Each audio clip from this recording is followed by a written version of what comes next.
What is good, guys? It's Rey-Jay back with another video, and in this one I'm going to be talking about the one and only SPY, the Nasdaq, the QQQs, and the indices, break down what the charts are telling us and what you should be watching for the future, and why on earth we have some very big data coming out that could actually move the markets for tomorrow. And before I break down what the data is and how this could affect the markets and what you should be watching for, I do have to mention a couple of things before starting.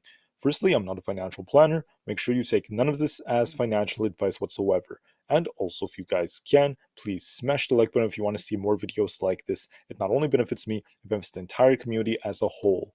And the last thing is, if you guys can, please check out the Webull link down below and in the description. If you sign up for Webull, the link down below, and deposit any amount of money into the account, you're guaranteed up to 12 free stocks, each worth up to $3,000. And the best part is, any could be a free Tesla share. It's a limited time offer. The offer ends in just 2 days, so check it out before they run out. With that out of the way, let's get on with the video.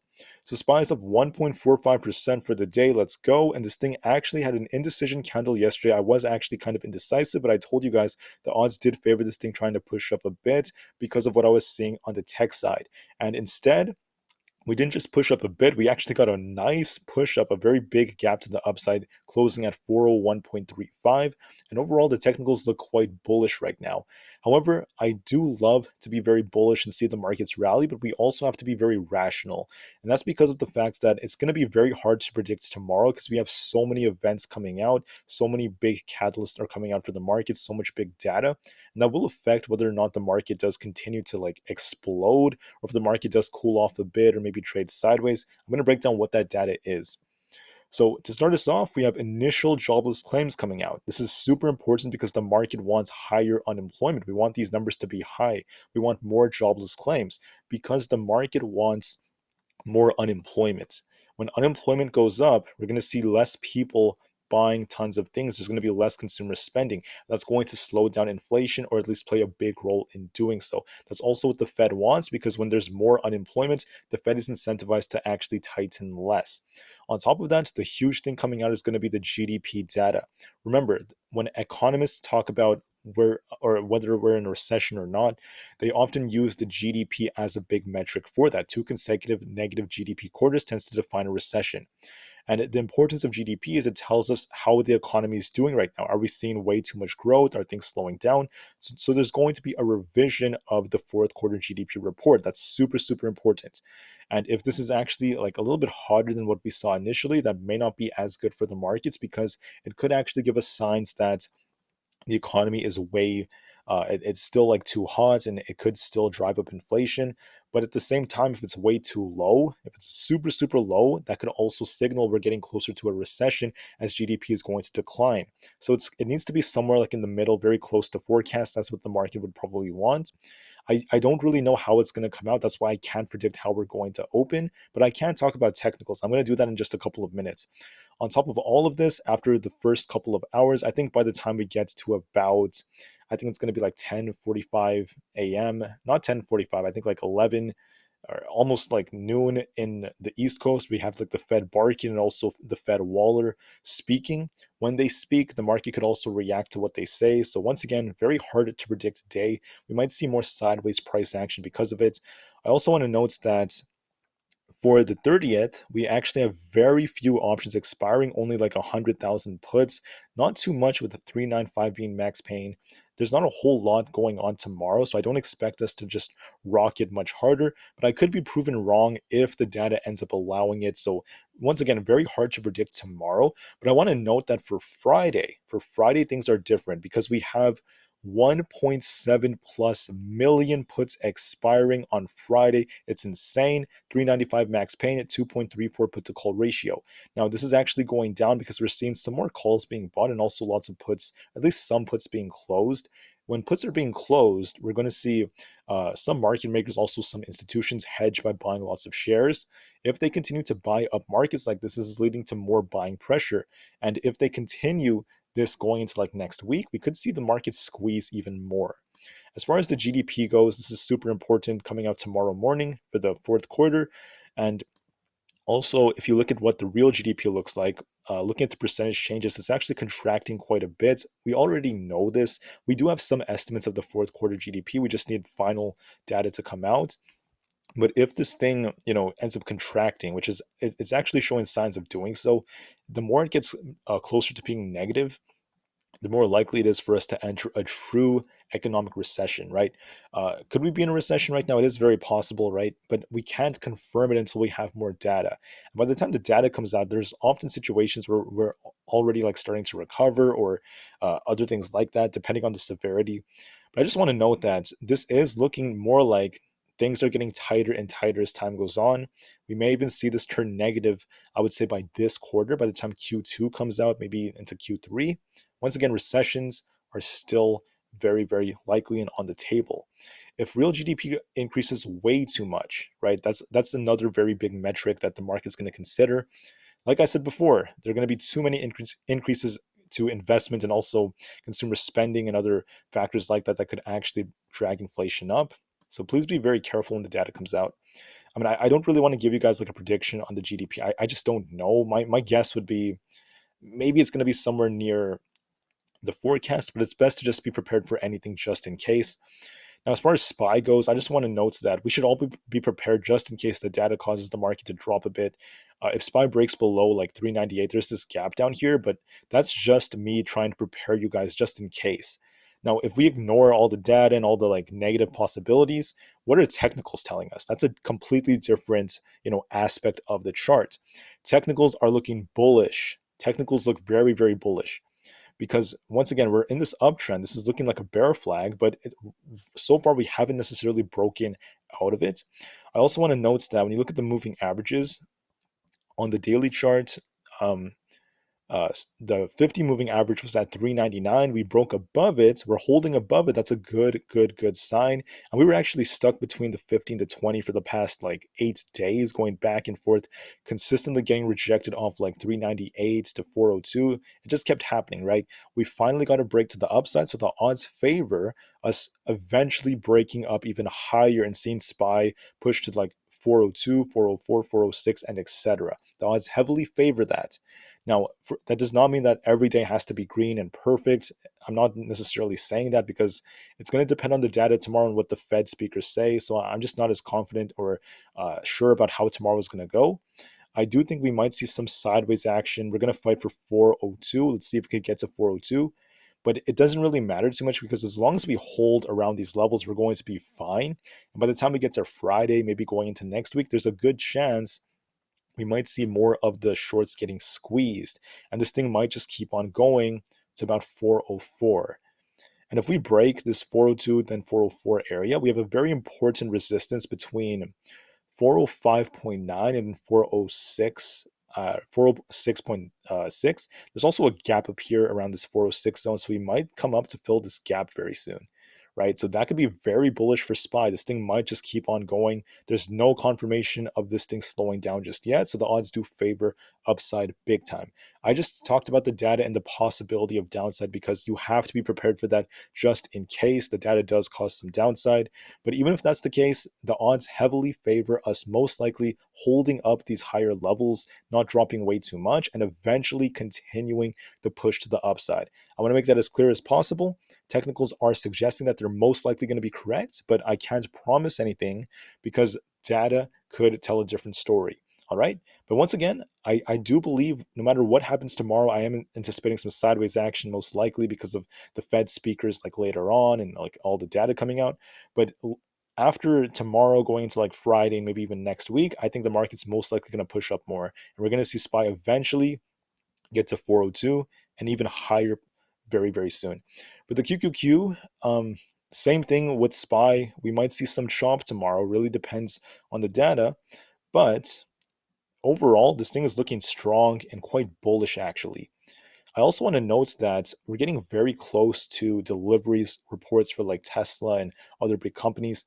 That's very important because if Tesla starts pumping very hard, which I believe it most likely will, this could help the QQQ drag up. The QQQ is fighting this resistance zone between this like 313 zone and also up to like 315. I do believe it's going to just chop around a little bit. Some consolidation is completely fine to cool off the RSI, but eventually it might retest this 315 and try to break out. It could still do that. It could still break above 315. We have to break that first to get confirmation. But until then, I mean, overall, it's holding up quite nicely and the technicals are still looking quite strong. Now, As far as NEO goes, NEO is actually in a very interesting position. It's up over 7% or almost 7%. We're very close to about the $10 resistance, this 9.8 to $10 zone. That's also going to be a test of the 50 moving average around 10.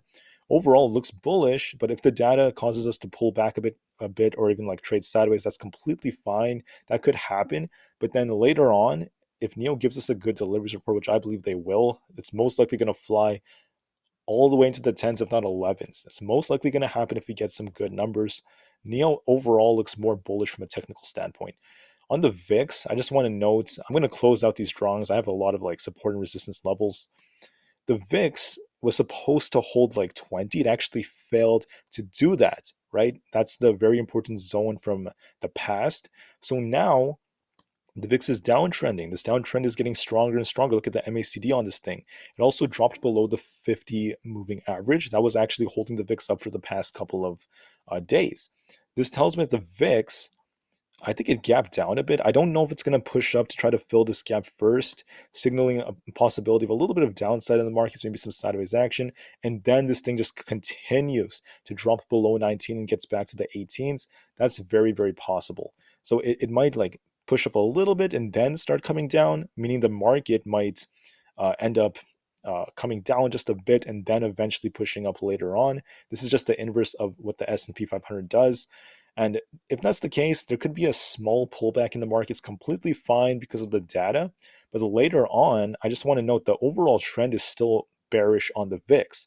So that tells me even if we get a small bounce, it's most likely going to continue to drop and come down to the 18s. Very soon, the 18s are coming. And what that means is the S&P 500, which is most likely going to be correlated with tech and also the QQQs, maybe it's going to be like dragged by them. It's most likely going to pump more. We're most likely going to see SPY continue to push up, the S&P 500 push up, the NASDAQ, the QQQ, they're most likely going to push up based off what this VIX chart is telling us. Amazon's not in the best of places for this close because we closed just at resistance around this 100 area, but we are looking quite strong for the time being. I don't know if Amazon's going to cool off a little bit tomorrow depending on the data. If it does, as long as it holds these very high levels, the high like 90s, this thing has the potential to continue to push above 100 and get to 102 or even higher than that. Right now it looks bullish. If you look at this overall setup, it's holding up quite nicely. There was news about Amazon potentially buying into like AMC. That could be very good news for them too.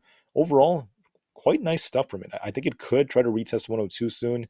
Whether it pulls back a little bit tomorrow or not, it's most likely going to eventually go to 102 by like Friday or even early next week. So I am still seeing some upside. For Tesla, I'm a little bit uncertain about tomorrow specifically, but overall, it's holding up a lot better than before.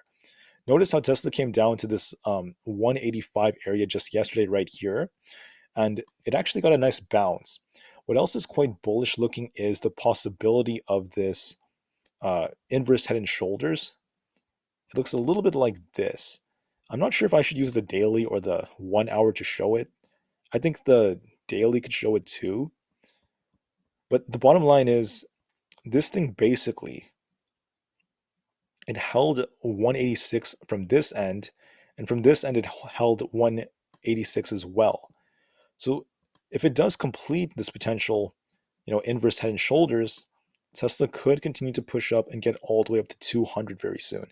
Now, I don't know about tomorrow once again because of the data. Maybe Tesla just chops a bit, but eventually by Friday, I think Tesla's going to get to 200, maybe a little higher than 200. I believe that because there's going to be a lot of hype associated with the stock as it gets very close to deliveries, which are coming out in the very beginning of April, and also because Wedbush is giving Tesla a bullish rating, saying Tesla's going to go to 225. That's their price target. So overall, I do believe upside is favoring Tesla. We could shop around a little bit tomorrow, maybe even cool off a bit, completely fine. But by the time we get to tomorrow, not tomorrow, by Friday, I think Tesla's going to get to 200 at least. That's my target. For NVIDIA, I told you guys in my previous video that NVIDIA is holding up quite nicely. And I told you that if this thing could hold this 260 area, and it actually manages to hold this going into like today, it has the potential to actually push up even higher. Instead of holding 260, it actually pushed up even higher than that.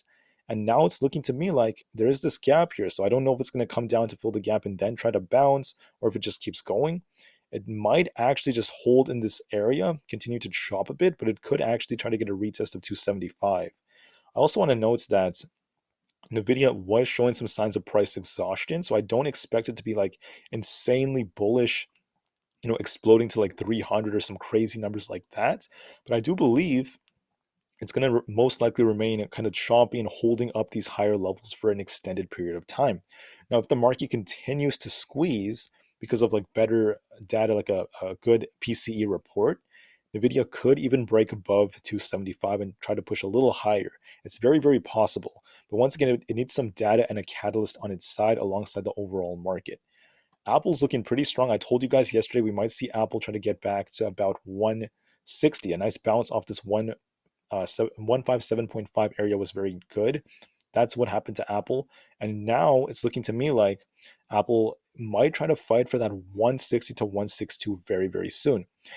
Just like I said yesterday, I don't know if, we're going to just trade sideways because of the data. If that's the case, completely fine. But eventually, by Friday, maybe even early next week, Apple's most likely going to fight for 160 to 162. It might even break this. If it does get a break, that's going to be very bullish for the markets. Apple could retest 163.6 and get all the way up to the 167 zone. If that happens, once again, bullish for the overall market. It could help the Nasdaq, the QQQ, and also it could really help SPY continue to pop. Meta went almost exactly where I predicted. I told you Meta is most likely going to get a big push up. We did end up getting that, and in my opinion, once again, a cool off day would be completely fine since the RSI is at 65 on the daily. It could cool off tomorrow, trade a little sideways. I just don't know for sure. But regardless of what happens tomorrow, I do think the odds favor this thing eventually coming back to this like 208 zone. And if it breaks it, then we're going to be watching 210. I do believe the odds favor that eventually. So I am a lot more in favor of the bulls as of right now. There is this gap down below. I don't know if we're going to cool off to fill this gap and then bounce, or if we just cool off a little bit, go halfway and then bounce. I'm not too sure about that. It really depends on unknown variables such as the data. But like I said before, eventually later on, it looks to me like Meta is going to go for that 208 and eventually try to get to 210. The dollar is a little bit up, but overall it's just trading flat. It's still on a bit of a downtrend on the daily. This thing is still um, getting closer and closer to 102, and it actually is not far from where its bottom was just a couple of days ago. So the dollar is just in the middle, just trading sideways and just continuing in that range. Not a whole lot is going on with it. If this thing does get a huge bounce and this thing starts pushing up, that's not going to be good for the stock market. So far, it's not doing that. So that's what's giving the market more potential to keep on going. SPX, I mean, it's basically a translation of SPY. I prefer just talking more about SPY than SPX. But I just want to note that this thing closed pretty nicely. Just like SPY, it's the same thing. This thing might cool off just a bit or trade sideways tomorrow, depending on all the information coming out. But going into like Friday, maybe later on, we might see a lot of shorts get squeezed, and this thing might continue to fly to about, I believe it was 407.9, somewhere around there. We might see a big push up there going into next week. So it still looks more bullish than bearish. The odds are favoring the bulls. Microsoft also is doing very well. We hit 280. In my opinion, no matter what happens tomorrow, it's most likely eventually going to get to about this 283 retest, maybe by Friday or even next week. I don't know about tomorrow, but it is still very likely, very possible. Once again, favoring the bulls for the time being. For Google, I think I have Google up here somewhere. Not sure if I lost it. But anyways, Google was looking pretty good too. There it is. Google closed above 100. That's a good sign. I told you all yesterday, I want to see Google hold 100 and manage to hold. And we're just a little bit green, but I do believe that it might actually eventually try to get above this 103 resistance. Now, it's not insanely strong compared to the markets because our MACD is getting a little bit tighter. However, as long as it holds 100, it has the potential to try to push up and get a counter trend rally. I believe it still is very possible since it did show us some signs of bottoming around 100. It just may need a little bit more time. Maybe we trade sideways tomorrow and then start pushing up to try to get back above 105. That could be the case. And the odds are favoring this thing trying to push up, try to get a counter trend rally.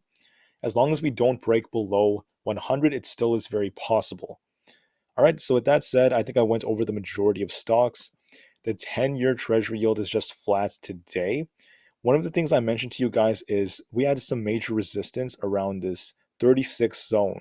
It actually got rejected off 36 many times over.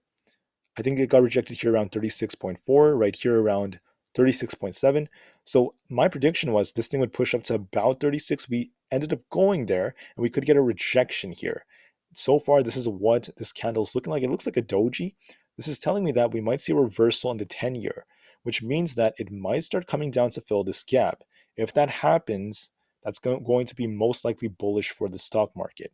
All right, just temporarily. I'm not saying it's going to last like, for the next 5 weeks or 4 weeks. It should last for at least the next couple of days, maybe even going into next week, maybe even longer. But I'm not going to talk too much about like, the next 3 weeks or next 2 weeks. I like to keep the projections very short term because it's very hard to predict what's going to happen in 2 weeks. But the bottom line is the market does look like it has more upside coming. Even AMD looks more bullish to me. Overall, we're holding up quite nicely. We had a pretty decent looking candle. We're up about 1.62%. I'm hoping that this thing does continue to hold these levels, especially above this 95 level. It could try to slowly creep its way up to about 97.66, break above that, and we could see 99 very soon. Overall, that's what I'm seeing for the markets. Thank you all so much for listening.